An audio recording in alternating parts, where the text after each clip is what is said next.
When I was growing up in Erie, I knew there was poverty. I saw kids who weren't dressed as well as I was, but I never really paid much attention because they looked well fed. Really had no sense of poverty until I went into the Air Force.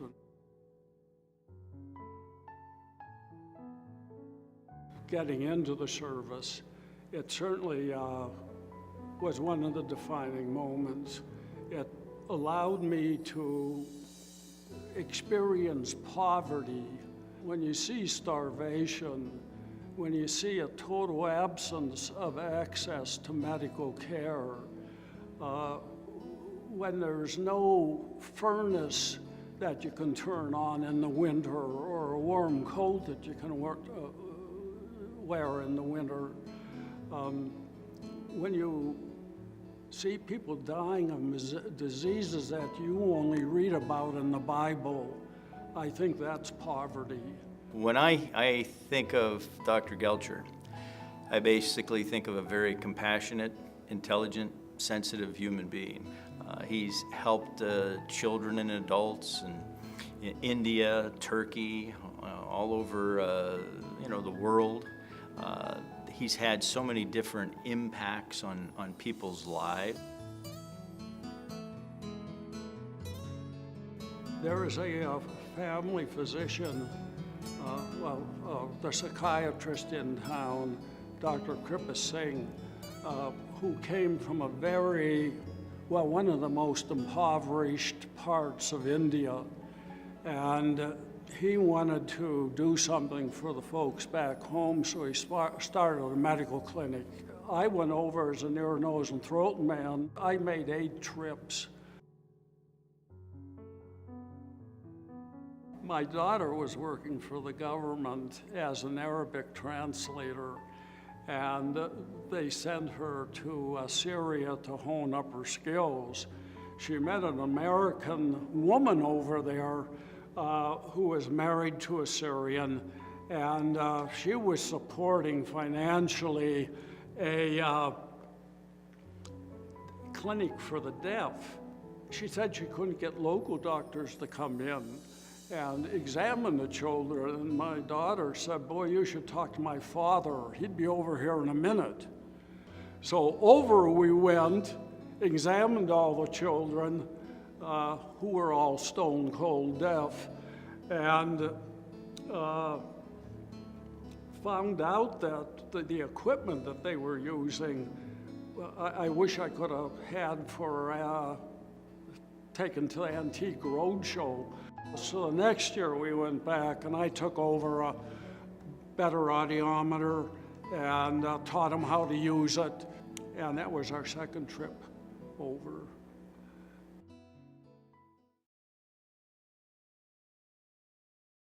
My partner and I went down to Pittsburgh and asked the residents to come up and join us in Erie. Nobody ever showed up. The big reason was that they or their family had to have access to symphonic music, plays, art museums, and it made me think that if you want people in town, or if you want a viable city, you've got to offer a standard of living, amenities that are going to attract people who are highly educated. And so Betsy and I did the best we could to support the Philharmonic, the Playhouse, the Art Museum, the Jefferson Society, and part of that is the art show at Gertrude Barber. In 2012, Dr. Gelcher and Betsy expressed an interest in being a benefactor for our art show, and we were thoroughly thrilled. And this has just enabled us to open more and more doors for children and adults with disabilities, as well as persons from the artistic community. This art show, I think, is unique in that it gives everybody a chance. And it's always been amazing to me, the people that I have never heard of, who seem to be living lives that aren't in art, who have such talent. And the art show puts these people on display. And I think it's pretty unique and pretty awesome.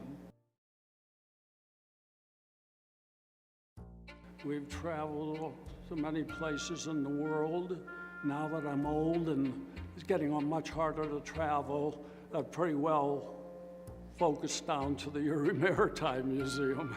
He's a significant assist to us as a model craftsman, is a significant assist, and as a volunteer he's always been a tour guide all along. And so that adds up to quite a combination of contributions from one individual. Even on the museum basis, the guides are helpful, and on the ship they're essential, because on the ship it's a working environment. We have a crew on board, but they're always doing maintenance work. And then wooden pegs to hold everything in place. The slats are called battens, and if this was all in place, it would be a battened down hatch. He has another function here where he is one of our model shipbuilders. ENT men are diddlers, and model building certainly lends to that. Half the tools I use are tools that I had. I used to work on ears and noses with. Worked well on the model. When Niagara is in port during the summer, they offer sails that you can actually sail on Niagara, as they call it, a student. You're learning. And Bob and his wife, Betsy, they sponsor one with one of the local Catholic inner city schools once a year. And Bob goes on as the guide with them.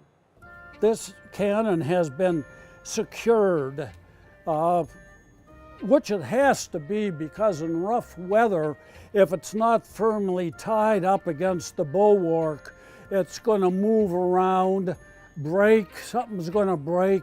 It's going to be going up and down the deck, clearing off anybody that's on the deck. It's going to be a loose cannon. And our new crew actually practices climbing on this rigging, which is 45 feet high. One Saturday, Bob and I were standing there watching the new crew practice climbing on this exhibit. And I turned my back for a second, and when I turned back, Bob was up climbing in the rigging. I guess he wanted to prove to himself that he could still do it. He is very young at heart, and he still has it. We've gone from a man helping out with the USS Brig Niagara and the Maritime Museum to kids in foreign countries who have hearing problems. That really goes all the way across the spectrum of helping. If I can think of anybody that would deserve a award, it would be Bob. I think that's a spot-on award for him as a ageless Erieite. When I get up there and I might meet St. Peter, I want him to say, "Hey, Gelcher, you tried." And actually, it looks like you did more good than harm. Barely, just barely, but enough to let you in.